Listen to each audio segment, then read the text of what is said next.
Hi, welcome to Life Unfiltered with Tam.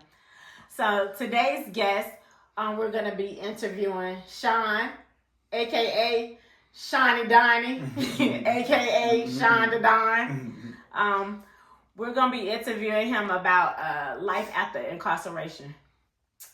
So Shawn, how does it feel to be a free man?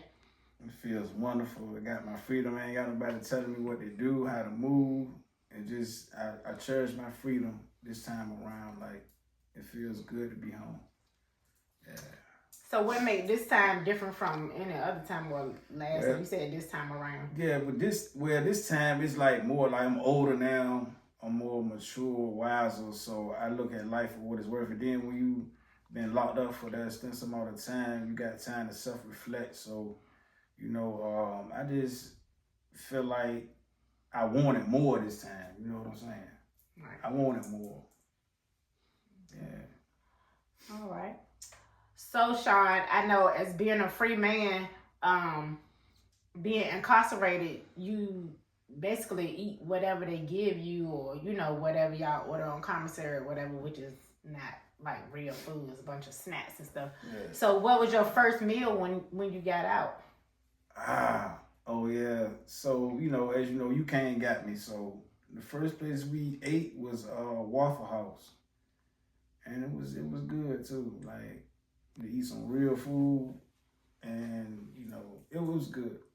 Okay. So that was the first place I ate, Waffle House. I ain't had no particular place I wanted to go. Mm-hmm. It was just right there we went, Right. So. All right, Shawn. So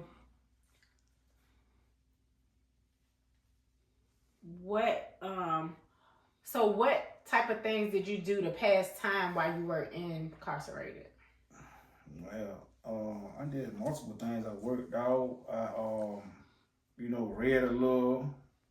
I played I did like leisure activities like playing cards, watching sports, just anything I could do to pass time, you know what I'm saying? Like basically that was it for real.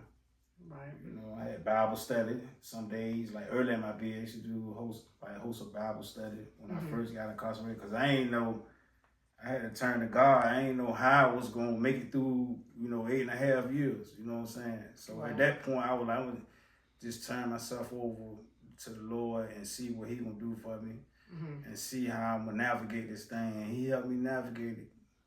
You know what I'm saying? So, that's awesome. So during that time, you led some Bible studies, or like how did well, that it was come about?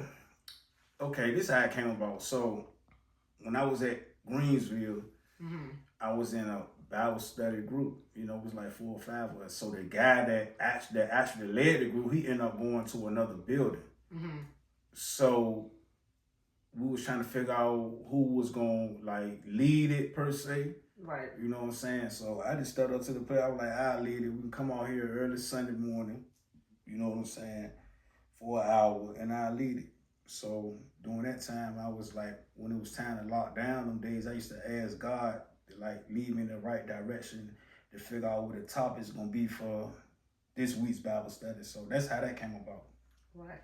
So do you think that's gonna lead you to being a pastor or anything in the future? Because your dad is, your dad was preaching. Hey, don't talk about my daddy, girl. Hey, but yeah, I love my stepdaddy. No, it's I ain't gonna say it's gonna lead me to that, but my dad always taught me the Bible, and that's stuck with me. Right. So I ain't gonna go too far and say I'm gonna be a pastor, but I do know the word.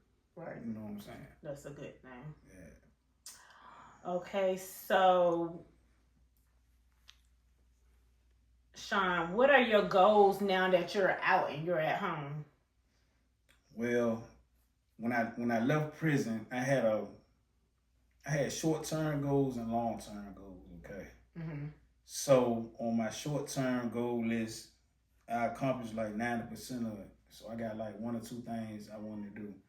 But my long-term goals is to go back to school. I'm trying to go to school for HVAC eventually once I get settled. Okay. You know what I'm saying? Because I'm in a new state and I'm just coming home, so it's a lot. You know what I mean? So I'm trying to go back to school for HVAC. And I'm trying to, marry my significant other. You know, Okay. eventually, you know. All right. So that's my main two goals. You know. Those are some good goals to, that's a long time to press forward to, you know. Yeah. Starting fresh and starting new. Yeah. I'm sure your significant other would love that. So hopefully we get to speak with her a little later. Okay.